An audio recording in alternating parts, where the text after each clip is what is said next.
I want to tell you a very quick secret that Satan knows. That as long as God is with a man, you can do nothing to that man.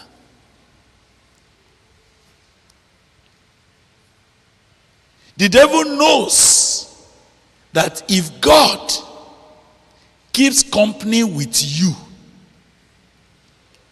no matter what he tries, he is already a failure. So what is the strategy of Satan? The strategy of Satan, I want to tell you, is isolation for slaughter. What he does is to find a means of separating you from that presence. And once the presence of God has departed from your life, you are now a piece of bread. Let me tell you something, no matter how strong you used to be,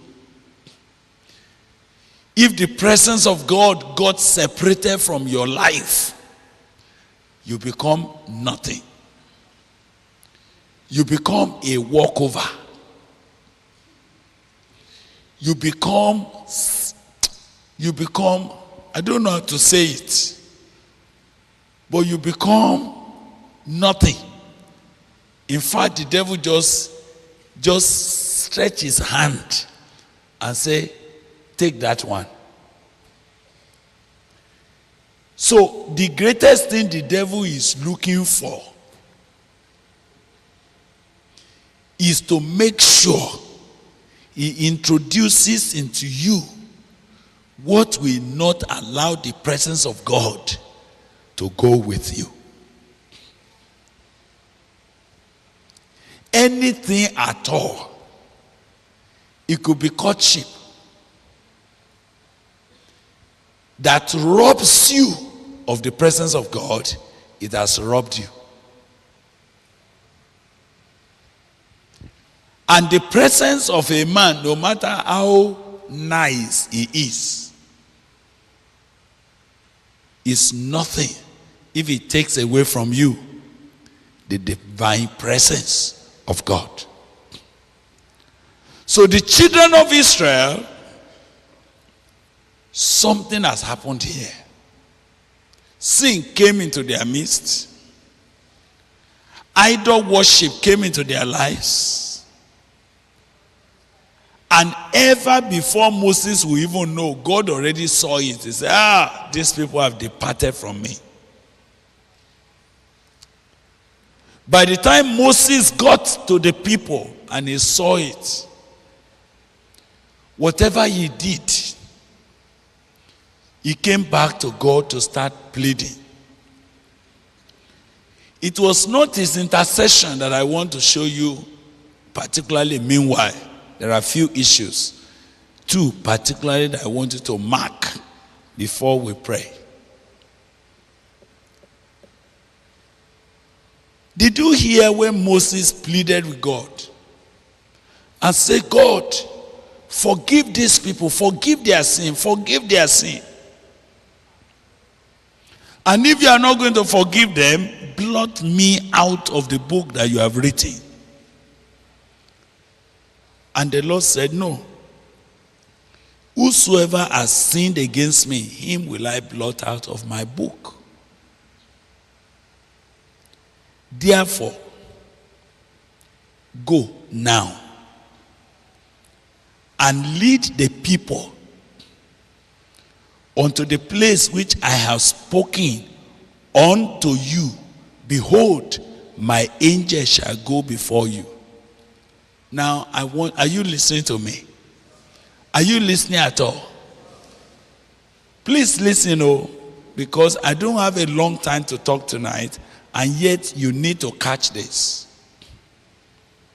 And this is a very quiet deception that you need to learn before you go from here. It has happened several places, so many preachers, so many men of God, and they do not know that they have missed the point. Did you see God saying, I will not go with you, but my angel can go with you? Did you see that in the Bible? Which means there are times when the presence of God has departed from a man's life, and yet angels can be company with him. Are you hearing me? It means that it is possible for God's presence to have withdrawn from a man. It is possible for the presence of God to have withdrawn from a man's life, even from a preacher, and yet he will still be seeing the ministry of angels.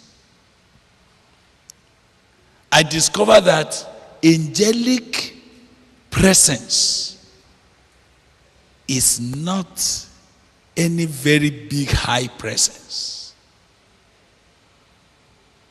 I discovered that. So you meet some preachers, God has left them, but you still see some supernatural things happening around them. And that does not allow you to know that something has already gone wrong. So God was saying to Moses, look, you can lead the people to the place that I have spoken to them. My angel will go before you, you can be going. But any day that I'm going to visit, I will visit their sin upon them.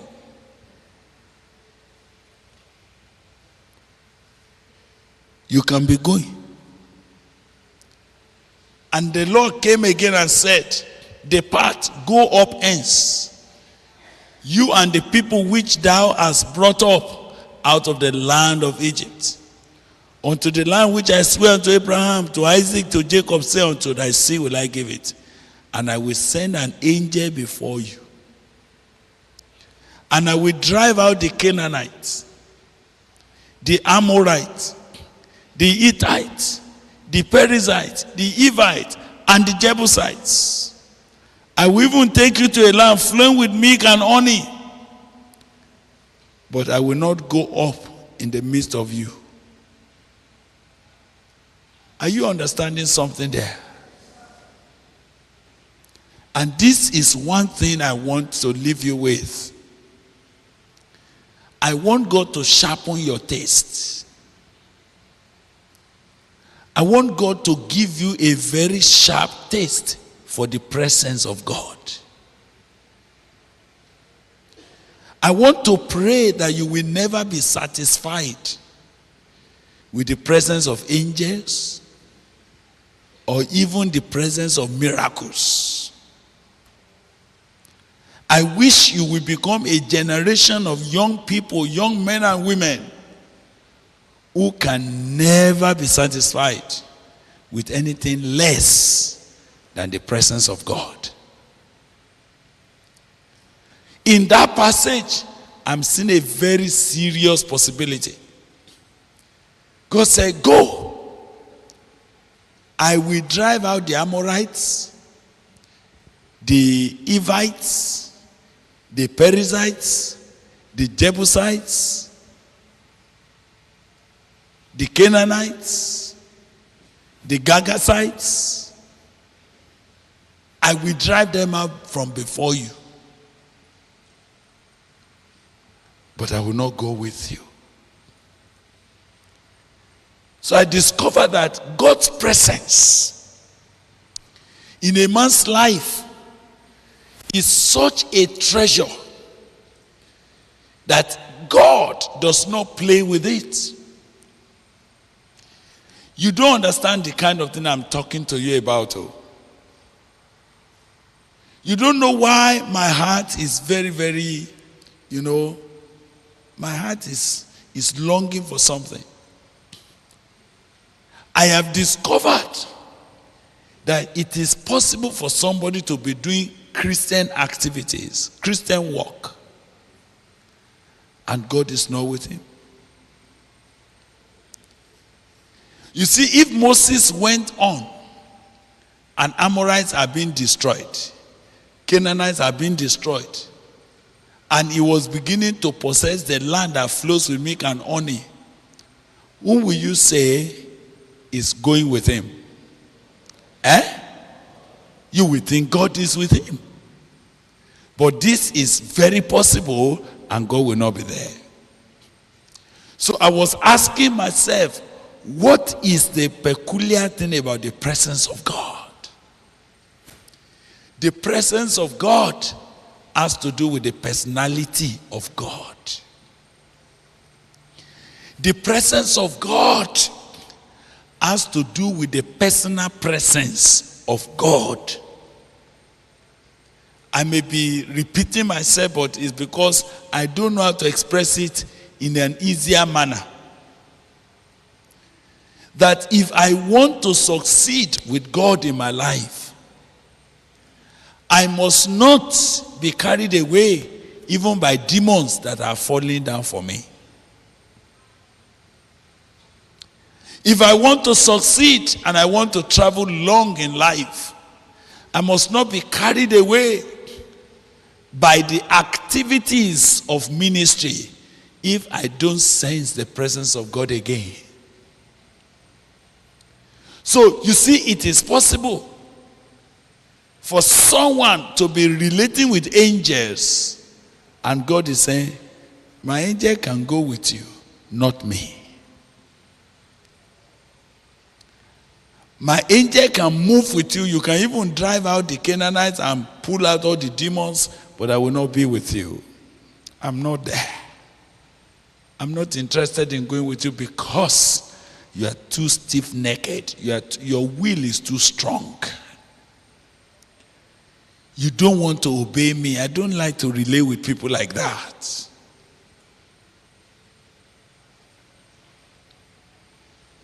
And I was asking myself, is it in every meeting you go where things happen that the presence of God is? But can I tell you the truth? Only you can know when the presence of God has left you. Those who are hearing you preach, they don't have a way of knowing, except those that are very sensitive